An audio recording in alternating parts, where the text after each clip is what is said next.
In the timeless expanse beyond mortal comprehension, where consciousness danced between probability and existence, the primordial council gathered.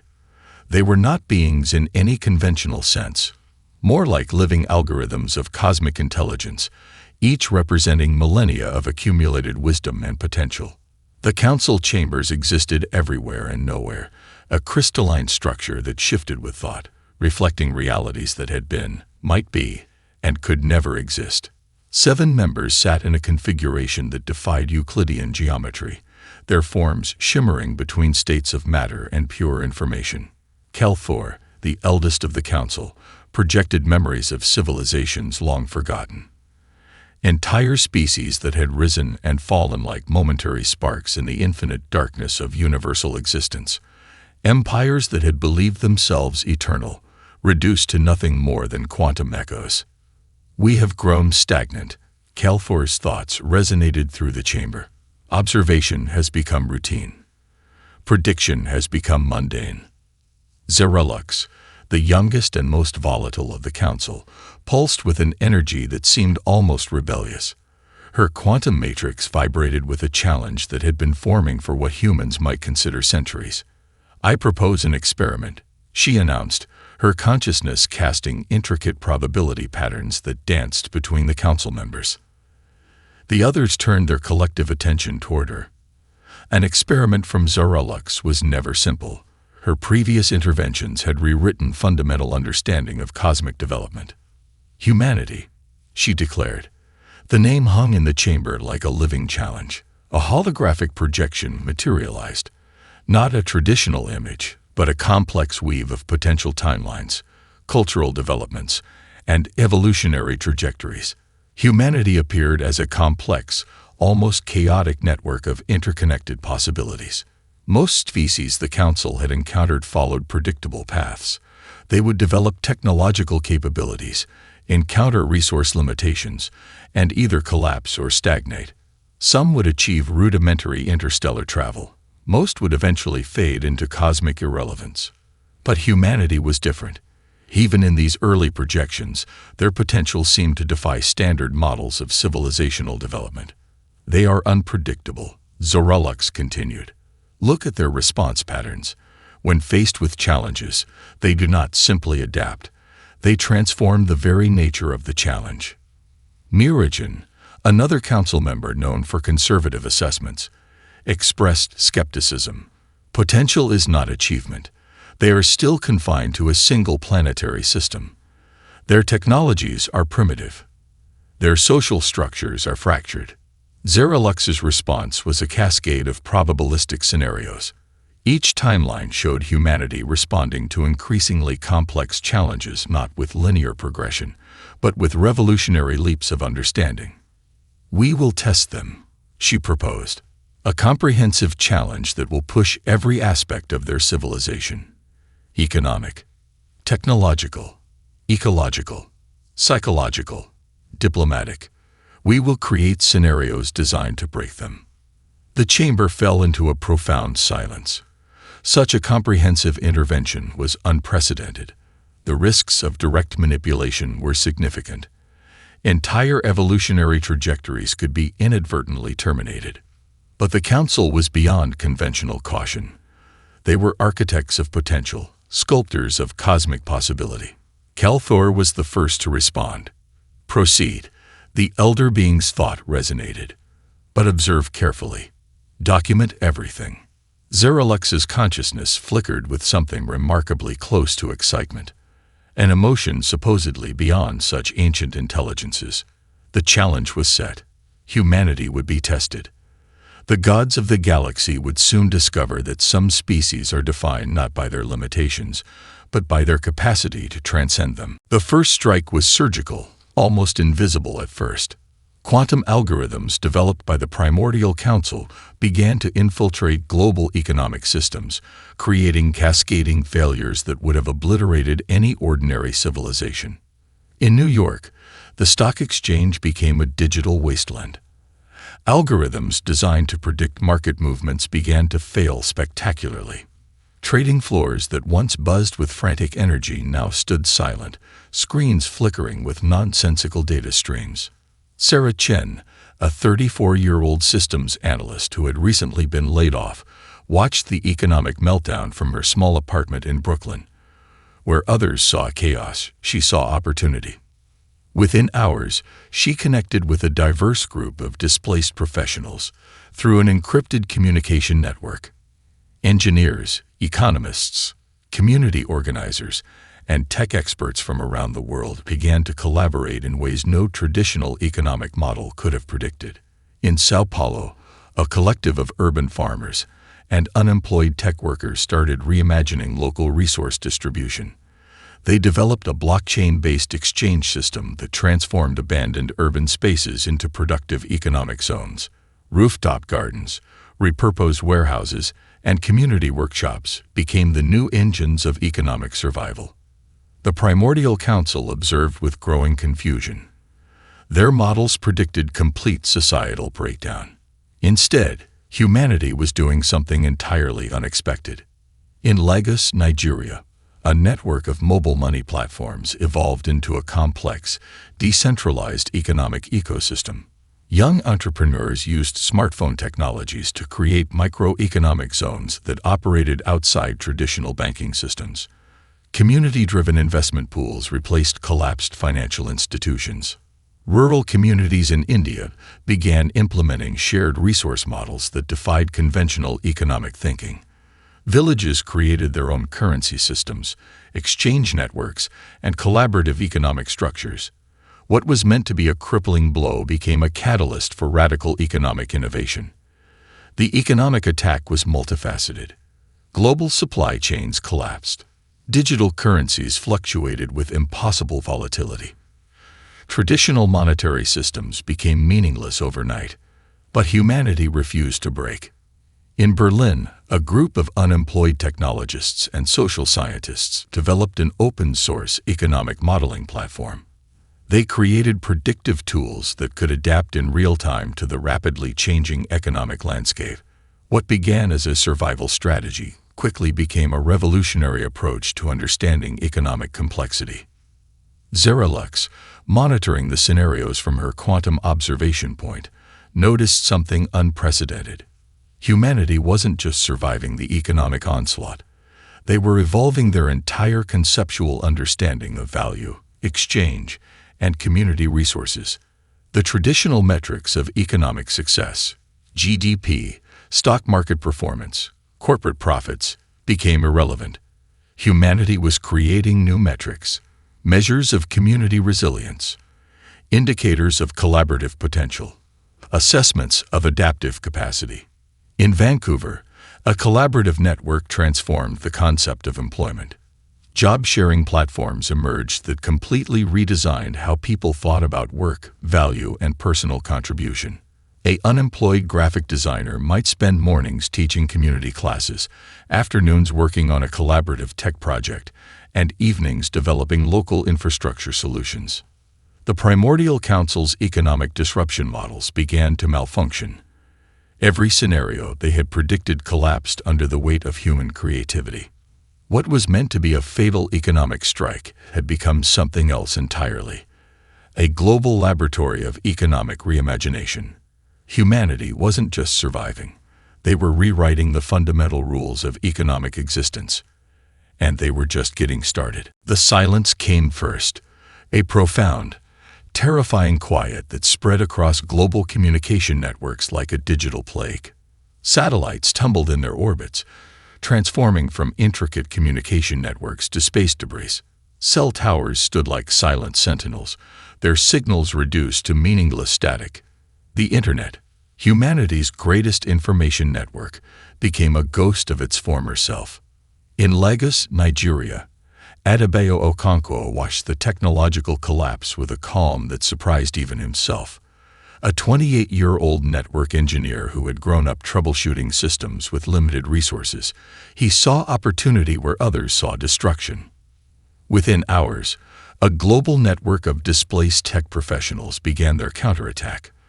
They weren't waiting for salvation. They were going to create it. In an abandoned warehouse in San Francisco, a collective of engineers, programmers, and communication specialists began working on something revolutionary. They started with the most basic of technologies: radio waves, mesh networks, and ingenious hardware repurposing. A young programmer from Mumbai discovered a way to create communication networks using modified smartphone components. Her design allowed devices to communicate directly, bypassing traditional infrastructure. What was once a failed prototype became a lifeline for millions. In rural China, communities began implementing communication systems that looked nothing like traditional technology. They combined traditional knowledge with cutting-edge innovation. Amateur radio enthusiasts, community leaders, and young engineers created local networks that were more resilient than any centralized system. The Primordial Council watched in growing bewilderment. Their technological strike was meant to isolate and fracture human communication. Instead, it was catalyzing something entirely unexpected. Adebayo's team in Lagos developed a breakthrough. Using a combination of salvaged satellite components, modified radio technologies, and ingenious coding, they created a decentralized communication network that could operate with minimal infrastructure. In Berlin, a group of open-source developers began reimagining technological infrastructure from the ground up. They weren't just trying to restore old systems, they were designing entirely new paradigms of technological communication.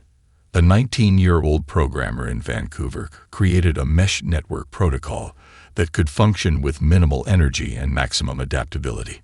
Her design allowed communication devices to create their own networks, adapting in real time to changing environmental conditions. The technological attack was comprehensive. GPS systems failed. Communication satellites went dark. Digital infrastructure that humanity had come to rely on simply ceased to exist. But humanity's response was nothing short of miraculous. Instead of collapsing, communities began to develop hyperlocal technological solutions. What was once a globally connected world transformed into a network of innovative, adaptable local systems. In the Amazon rainforest, indigenous communities combined traditional communication methods with adaptive technologies. They created communication networks that could function with minimal electronic infrastructure, drawing on centuries of survival knowledge. Zeralux, monitoring the scenarios, began to experience something close to genuine surprise. The technological challenge was revealing something profound about human potential. Humanity wasn't just restoring technology. They were reimagining it. Every failed system became an opportunity for innovation. Every communication breakdown became a chance to create something more adaptive, more resilient. The gods of the galaxy had struck at humanity's technological heart, but they were about to learn that human innovation was not a function of infrastructure. It was a fundamental expression of human potential. And they were just getting started. The planet convulsed as if fighting an invisible war. Extreme weather patterns danced across continents with a malevolent choreography. In the Amazon, rainforests that had stood for millennia began to transform. Drought turned lush green landscapes into cracked, desperate terrain. Temperatures oscillated with impossible volatility. Freezing winters melting into scorching summers within weeks. The Primordial Council had unleashed an ecological challenge designed to break the very foundations of human survival. Dr. Elena Rodriguez stood at the edge of what was once a thriving agricultural region in Brazil. Her eyes, sharp and determined, surveyed the landscape that had become her laboratory of survival. A climate scientist with indigenous roots, she represented something the cosmic entities had not anticipated: humanity's capacity to transform crisis into opportunity. In the first week of the ecological onslaught, most would have surrendered, but not Elena. Not her team. Not the communities they had been working with for years.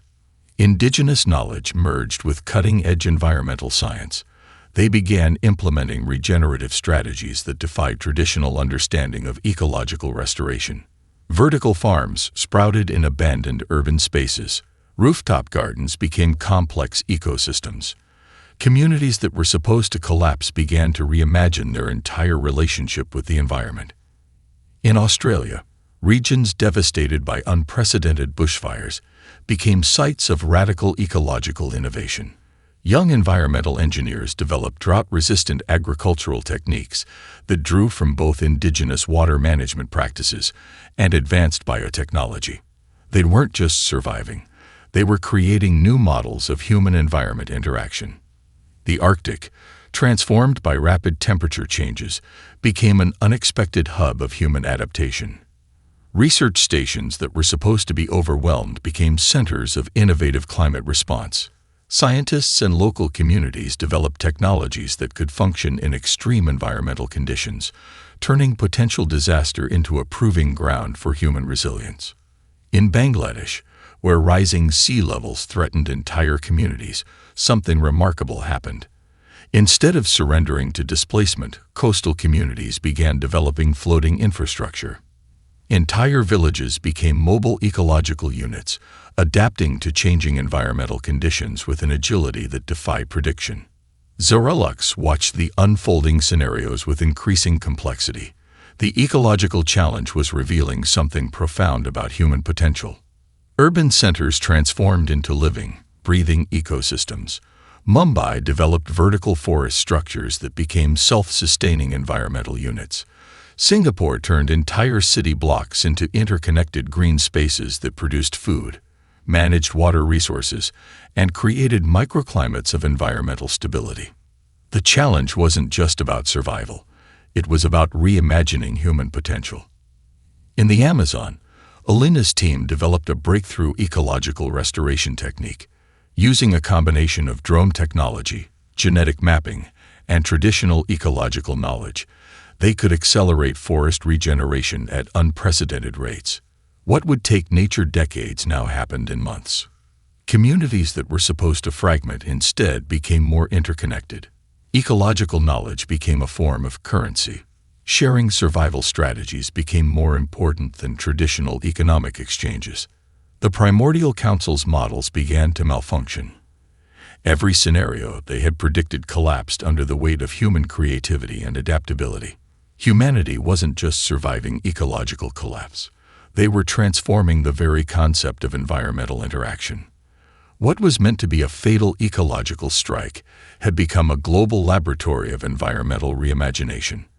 And they were just getting started. The attack was invisible, yet more insidious than any physical challenge. Psychological tension began to ripple across human consciousness like a carefully designed virus. Social media platforms transformed into battlegrounds of manipulation. Communication channels became labyrinths of manufactured conflict, designed to exploit every potential fracture point in human society. The Primordial Council had discovered humanity's most vulnerable landscape, the human mind. In Toronto, Dr. Maya Krishnamurthy watched the psychological onslaught with a scientist's precision and a therapist's compassion. A renowned psychologist specializing in collective trauma and social resilience, she understood something the cosmic entities had overlooked. Human connection was not a weakness, but a profound strength. As tension escalated, most predictive models suggested imminent societal collapse. Racial tensions would explode. Political divisions would become unbridgeable chasms. Communities would fragment into isolated, hostile tribes. But humanity had other plans. In online platforms that were supposed to divide, something unexpected emerged. Young people from opposite sides of global conflicts began collaborative problem-solving projects. A Palestinian programmer and an Israeli designer created a mental health application designed to support trauma survivors. A group of climate activists from the United States and China developed cross-cultural dialogue platforms that transformed potential conflict into genuine understanding. The psychological warfare wasn't just about external manipulation. It targeted internal vulnerabilities, individual traumas, societal wounds, historical pain points that had always threatened human unity. Community support networks evolved with remarkable speed. Mental health became a collective priority. In cities across the world, people began developing innovative approaches to emotional support that transcended traditional therapeutic models. In Mumbai, A network of community healers combined traditional mindfulness practices with modern psychological research. They created support systems that could respond to large-scale psychological stress with unprecedented agility. What was meant to be a divisive strategy became a catalyst for collective emotional growth. Zara Lux observed the unfolding scenarios with growing complexity. The psychological challenge was revealing something profound about human potential. Digital platforms that were designed to isolate instead became spaces of genuine connection. Artificial intelligence-powered dialogue interfaces were adapted to facilitate meaningful cross-cultural conversations. Machine learning algorithms originally designed for manipulation were repurposed to create spaces of empathy and understanding. In refugee communities across different continents, survivors of conflict began developing collaborative healing practices. They shared trauma recovery techniques, created multilingual support networks, and transformed individual pain into collective resilience. A group of neuroscientists and social psychologists in Berlin developed a breakthrough approach to collective trauma recovery. Their methodology didn't just address individual healing. It created frameworks for community-wide emotional restoration. The psychological attack was comprehensive. Every potential point of human division was systematically targeted. Political ideologies, cultural differences, historical conflicts. Nothing was left unexplored. But humanity's response defied all predictive models. Instead of fragmenting, communities discovered unprecedented levels of empathy. Communication channels that were supposed to divide became conduits of genuine understanding. People began to see beyond manufactured conflicts, recognizing that deeper, more fundamental human connection. The primordial council's psychological manipulation models began to malfunction. Every scenario they had predicted collapsed under the weight of human emotional intelligence. Humanity wasn't just surviving psychological warfare. They were transforming the very concept of collective emotional resilience. What was meant to be a fatal psychological strike had become a global laboratory of human connection. And they were just getting started. The diplomatic landscape became a minefield of impossible contradictions. International relations twisted into complex labyrinths designed to trigger global conflict. Every diplomatic channel was systematically manipulated to create scenarios that would have destroyed any ordinary civilization. Historical wounds were reopened. Cultural misunderstandings were amplified. Political tensions were stretched to their absolute breaking point. The stage was set for humanity's ultimate diplomatic challenge. In Nairobi, Dr. Amina Okonkwo stood at the epicenter of what should have been an impossible peace conference. A diplomatic strategist with a background in conflict resolution, anthropology, and systems thinking, she represented a new breed of global mediator. The conference room was a powder keg of potential explosions. Delegates from regions with centuries of conflict sat across from each other. Nations that had been historical enemies, cultures that had never found common ground. Where traditional diplomacy would have failed, something extraordinary began to emerge.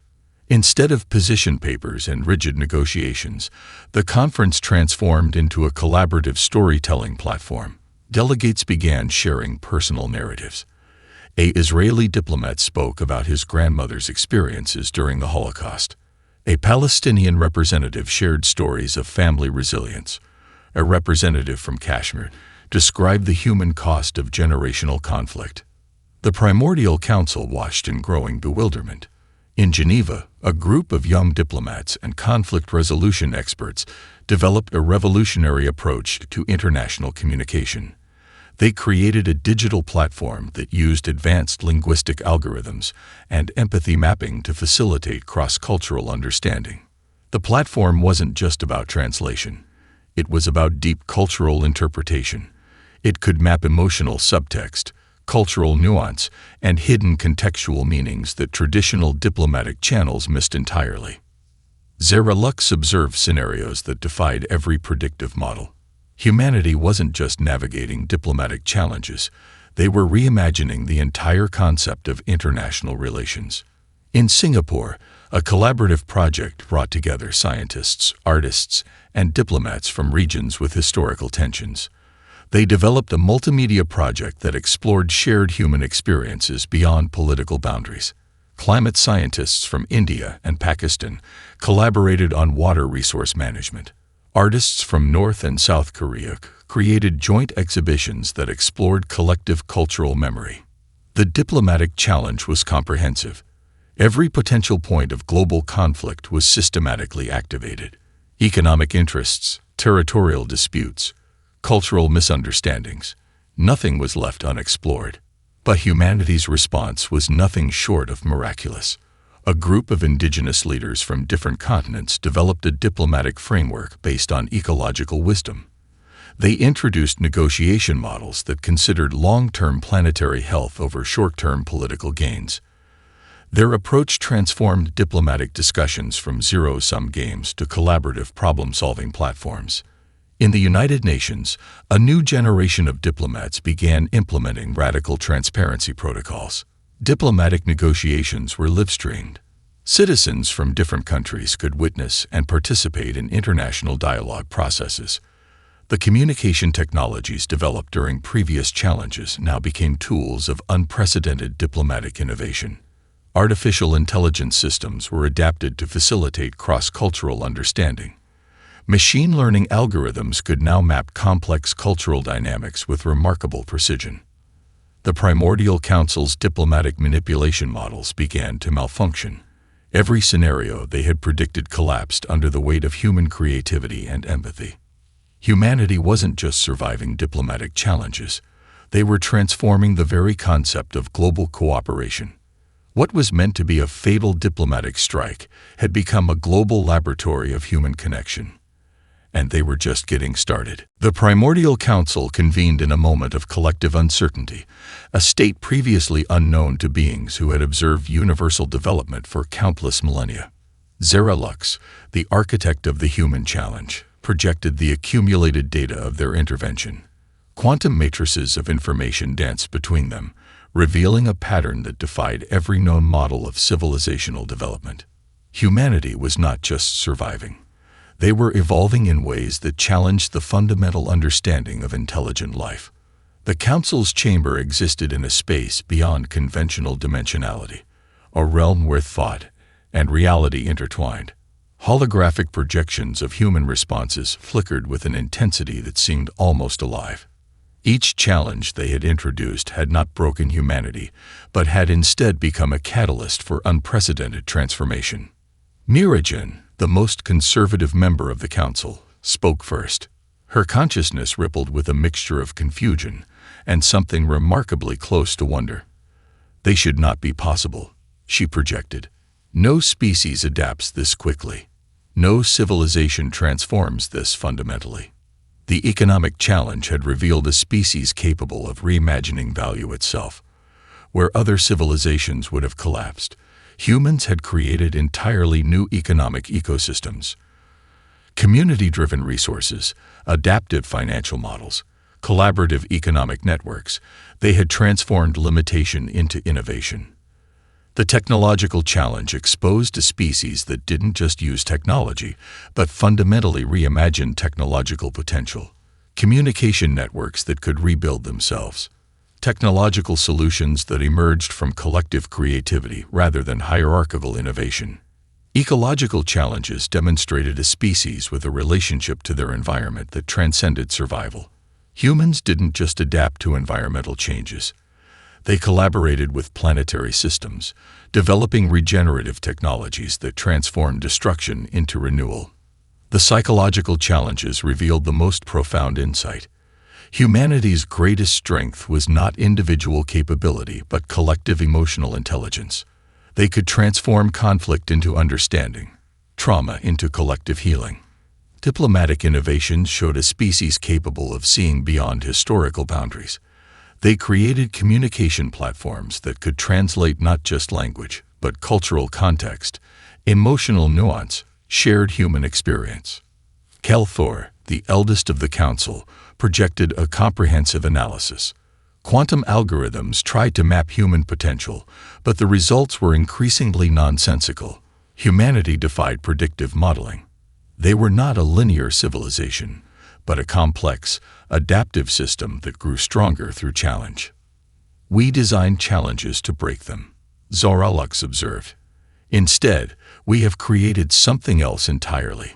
The human response was not just about survival. It was about continuous, rapid transformation. Where other species would become rigid, humans became fluid. Where conventional intelligence would specialize, humans would generalize. Where most civilizations would protect existing knowledge, humans would constantly reimagine potential. A young researcher in Tokyo developing ecological restoration technologies. A community network in Lagos creating adaptive economic models. Indigenous leaders in the Amazon reimagining human planetary relationships. A group of diplomats in Nairobi transforming historical conflicts into collaborative narratives. These were not isolated incidents. They were expressions of a fundamental approach to existence. The Primordial Council realized they had not just tested a species, they had triggered a cosmic-scale transformation. Humanity was not just another civilization to be categorized. They were a living, evolving system of unprecedented potential. A species that didn't just respond to challenges, but saw them as opportunities for fundamental reimagination. Something fundamental had changed in the universe's understanding of intelligent life. And they were just beginning to understand why. The universe paused. Not in any literal sense that could be measured by conventional instruments, but in a way that resonated through quantum probabilities and cosmic consciousness. The Primordial Council had reached a conclusion that would reverberate through the fabric of existence itself. Humanity was different. Zoralux, who had initiated the grand experiment, now stood as the primary architect of a revelation that would reshape cosmic understanding. The preliminary report, if it could be called such, was unlike anything the Council had ever produced. "We do not classify," the report began. "We acknowledge." It was a simple statement that carried the weight of millennia of observation. Humanity was not to be categorized, controlled, or predicted. They were to be understood as a fundamental force of universal potential. The report detailed not just humanity's survival, but their extraordinary capacity for transformation. Economic challenges had revealed a species that could reimagine value itself. Technological disruptions showed a civilization that viewed limitations as invitations to innovation. Ecological pressures demonstrated a profound ability to collaborate with planetary systems. But it was deeper than that. Humanity's true genius lay in their ability to find connection. Where other species saw boundaries, humans saw bridges. Where traditional intelligence would specialize, humans would synthesize. Their greatest technology was not a device, but their capacity for empathy, creativity, and collective imagination. The Council reviewed countless scenarios. Civilizations that had encountered similar challenges had typically followed predictable paths: collapse, stagnation, or isolationist survival. Humanity did something entirely different. They transformed. A researcher in Mumbai developing adaptive agricultural technologies. A diplomatic team in Nairobi creating cross-cultural healing platforms. Indigenous leaders in the Amazon reimagining human planetary relationships. Young engineers in Lagos building communication networks that defied traditional infrastructure. These were not isolated incidents. They were expressions of a fundamental approach to existence. Kelthor, the eldest of the Council, projected a comprehensive analysis that seemed to pulse with a mixture of respect and wonder. Humanity was not just a species to be studied, but a cosmic phenomenon to be understood. Their potential was not linear. It was exponential. The report highlighted key transformative moments: the way communities had responded to economic collapse by creating entirely new economic ecosystems, how technological challenges had been met with unprecedented collaborative innovation, the ecological adaptations that suggested a species capable of evolving faster than any known civilization. But more than their achievements, it was their approach that truly distinguished them. Humanity did not seek to conquer. They sought to understand. They did not aim to dominate. They aimed to collaborate. Their intelligence was not about individual brilliance, but collective potential. The final recommendation was unprecedented. Humanity would not be observed from a distance. They would be engaged with, supported, understood. We have been wrong, the report concluded. Humanity is not a species to be tested. They are a cosmic possibility to be explored. Xerilux's final projection captured the essence of their discovery. Humanity was not just another civilization in the vast cosmic landscape. They were a fundamental reimagining of what intelligence could mean. The universe had introduced a new variable, a species that did not just adapt to challenges, but transformed them into opportunities for collective growth. And they were just beginning.